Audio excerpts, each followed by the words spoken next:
Lamar Jackson is easily the most disrespected NFL superstar out there. And I have to say this. Stop disrespecting Lamar Jackson. Stop it. It is buffoonery. He isn't underrated. He isn't overrated. What he is overhated. People degrade this guy, this superstar, this elite playmaker by calling him a running back that plays quarterback. I consistently see people, analysts, fans, ranking him outside of the elite category of the quarterback position, consistently ranking him outside of the top 10, and continuously saying outlandish, ridiculous, stupid things about this player. Lamar Jackson is totally misunderstood by both the media and fans. So in this video, what I want to do is prove to you Lamar Jackson is elite. Lamar Jackson is special, and to totally debunk all of this nonsense, because I'm sick of it. I'm sick of the Lamar Jackson nonsense. So before I give you my take on why I believe Lamar Jackson is not only an elite quarterback, but one of the most special quarterbacks we've seen in the NFL for many years, make sure that you do spike that like button. Don't forget to subscribe to the channel for more BLV just like this. And get in that comment section and let me know your take on Lamar Jackson. Are you a fan of Lamar, or are you a denier, a hater? Let me know in the comment section below where you stand on Lamar Jackson. People fear what they don't understand. And the fact of the matter is that Lamar Jackson is misunderstood because people do not understand him. Lamar Jackson is one of a kind at the quarterback position. He accomplishes things differently than every other player at his position through a different play style. And therefore, a lot of people can't comprehend, because they've got small little brains, how great Lamar Jackson really is. You cannot replicate Lamar Jackson. There is only one Lamar Jackson. He is the most elusive runner in the NFL today, and he just so happens to play the quarterback position. Just because a player is non-traditional for that position does not mean he is not great. There are many ways to win in the NFL, and that is exactly what Lamar Jackson does. He wins 72% of the time. He wins, which by the way is the second best winning percentage in the NFL, only currently behind Patrick Mahomes. But not only does Lamar Jackson win a lot, he accomplishes a lot. And keep in mind, Lamar Jackson is only 25 years of age. He is the second unanimous MVP in NFL history. He is a two-time Pro Bowler, a one-time All-Pro, a passing touchdown leader, a QBR leader. Lamar Jackson set the single season record for quarterback rushing yards. He is a two-time 1,000-yard rusher. Guess how many times that has happened in the history of the NFL? Only one other time, by Michael Vick. He is the youngest NFL quarterback to ever start a playoff game. The only thing you can say about Lamar Jackson that he has not accomplished this early in his career is postseason success. And one day, I believe that that will happen for him. There are some players in sports that just simply need to be analyzed differently than the rest. Quite frankly, Lamar Jackson is different from everybody else at his position, because Lamar Jackson is a one-man show. Lamar Jackson is the Baltimore Ravens. Lamar Jackson is the Baltimore Ravens offense. He is the Baltimore Ravens offensive scheme. And that's the biggest compliment I can give him. He is the Ravens. Everything in the Ravens offense revolves around the ability and the skill set of Lamar Jackson. How do we stop Lamar Jackson? It's not about a tight end. It's not about a running back. It's not about a wide receiver. It's about Lamar Jackson. So when you are analyzing Lamar Jackson and his productivity and comparing him to other players, let's add in his influence of the running game. Because not only is it an influence for his statistics and his impact, but also the way that the other players on the field are treated because of how good he is and how impactful he is as a runner. And what we need to stop doing with Lamar Jackson, like every other quarterback that has a great ability to run the football, is only measuring their success and their production through the old school traditional ways of passing statistics. The traditional passing statistics are not going to be able to hold everything that Lamar Jackson offers to his offense, to his team, and what makes him so good. 21 rushing touchdowns so far in his career, 63 yards per game on the ground throughout his career. So yes, Lamar Jackson's passing stats just look pretty average on the surface, right? 208 yards per game in 2019, his MVP season, nothing special. 183.8, that's below average in 2020. 240 was his best season in yards per game passing. That was this past season in 2021, where he saw a significant upgrade in that department. It's still not special, but that is not everything that Lamar offers. So you look at his actual total yards per game, and then let's compare it to the MVP seasons of Aaron Rodgers. His actual yards per game, his actual influence and production on the offense when you include his rushing statistics. So 2019, he averaged 288 yards per game. Then in 2021, he averaged over 300 yards per game. Now you compare that to the back-to-back MVP seasons of Aaron Rodgers, and he outproduced Aaron Rodgers in both of those seasons from a yards per game standpoint. Just this past season, he had over 300 yards per game when you include his passing and his rushing. Lamar Jackson is just as important, just as valuable as any other player. It just goes under the radar because it's not traditional. And if you want to bring up the passing as the lone indicator why you believe Lamar is overrated,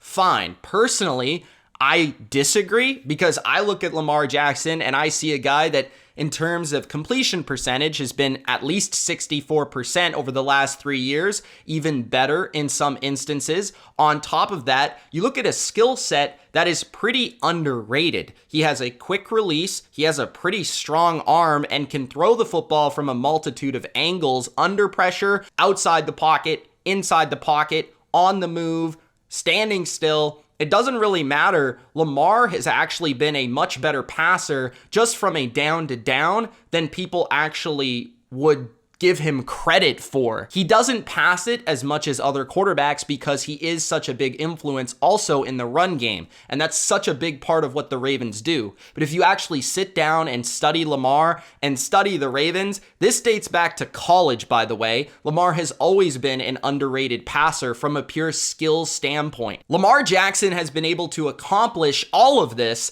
despite a kind of mediocre situation, at least on the offensive side of the football. A lot of people speak of Lamar's situation as if it's been perfect, it's been amazing, impeccable. Well, it's certainly not Mahomes' situation. I will say that much. In my personal opinion, Lamar Jackson has kind of been a victim of his own greatness. Lamar Jackson has been able to negate bad protection for a number of years due to his elusiveness. Lamar Jackson has often negated bad receivers because he can buy more time as a playmaker individually to get these guys to run open. He negates bad running backs because he is the focus of the running game, so he makes those other running backs better by taking the attention of the defense off of those running backs. He makes average scheme better by just simply being one of the most elusive players we have ever seen in NFL history. Throughout Lamar Jackson's tenure, the Ravens have had one of the worst wide receiver groups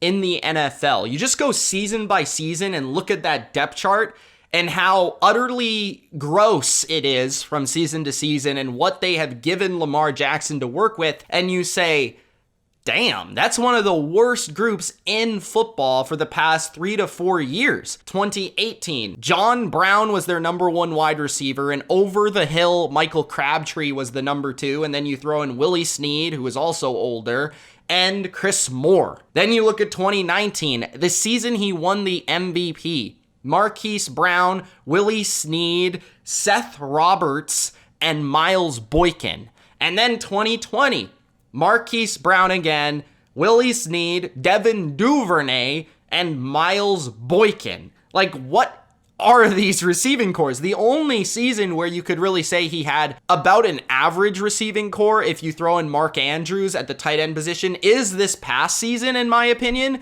where you get Bateman, who missed a lot of the year, but you add Sammy Watkins to the mix with a Marquise Brown who improved this year, and then you have Mark Andrews. Now you see how Lamar can develop as a passer, where you saw that massive jump in yards per game from a passing standpoint. Maybe it just coincided with better talent around him at the wide receiver position. And throughout all of these seasons, despite the lack of wide receiver talent, Lamar has won games and Lamar has put up impressive offensive statistics. 2018, he came in, he was 6-1 entering the playoffs as a starter, as a rookie, taking over for Joe Flacco, who began the year at 4-5. He saved their season individually. 2019, the Ravens were, of course, first in points, first in yards, first in first downs, first in passing touchdowns, first in rushing yards, and yards per attempt. 2020, seventh in points, first in rushing, and again, first in rushing yards per attempt. And even this past season, where he missed a large chunk of the season, they were still sixth in total yards, third in rushing yards, fifth in yards per attempt, and fifth in first downs. And we have to discuss the 2021 season for Lamar Jackson and the Baltimore Ravens. Quite honestly, I thought he improved as a passer. I thought he improved as a pocket player. I thought he improved as a leader. I thought Lamar Jackson was playing his best football for the first 6 weeks that he's ever played in his NFL career from an all-around quarterback standpoint. What happened to the Baltimore Ravens is they had a criminal amount of injuries. They were the most injured team in the NFL. They had the second most man games lost this season. When you account for the actual quality of those players, it was the most quality of players lost this season of any team in the NFL. Lamar Jackson had 4 comebacks, 4 game-winning drives in 4 games where a lot of quarterbacks would have never been able to win that game. He came back, he made special plays as a passer consistently to be able to win that game for his team. And really, without Lamar, this is one of the worst teams in the NFL. You saw the record with Lamar Jackson, 7-4. You take Lamar Jackson out of there when he was hurt, and this team misses the playoffs. This team really bad. They won 1 game without this guy this season. Like, how can you deny how important he is, how valuable he is, how good he is? Lamar Jackson also had to deal with this season a dreadful offensive line that had multiple pieces rotating. His left tackle, superstar left tackle, only played a single game. He was out for basically the entire season. They had 9 different offensive linemen rotate and play, and none of them really, outside of maybe Kevin Zeitler, was all that good for the entire year. And then you look at a defense that was so bad this year, dealt with a lot of injuries, especially in the secondary. They were 25th in yards, 25th in scoring percentage allowed, 29th in creating and forcing turnovers, and 32nd against the pass. How can you say a quarterback that went 7-4 with this situation is not still an elite quarterback when this quarterback has done so much throughout his young career, is a former MVP, the second unanimous MVP in NFL history? The only other quarterback to do so is Tom Brady. This is how special Lamar Jackson has been. He is criminally underrated. He is overhated. He is disrespected, and I will not stand for it any longer. So when you discuss the elite quarterbacks in the NFL today in 2022, yes, you can bring up Josh Allen, Patrick Mahomes, Justin Herbert, Joe Burrow, but just make sure that you put Lamar Jackson in that conversation, because if you don't, you're doing yourself a disservice. Lamar Jackson is special. Please stop disrespecting it. Thanks, guys, for watching. If you enjoyed, Gronk spike the like button. Don't forget to subscribe for more BLV. It's Mitch. Peace.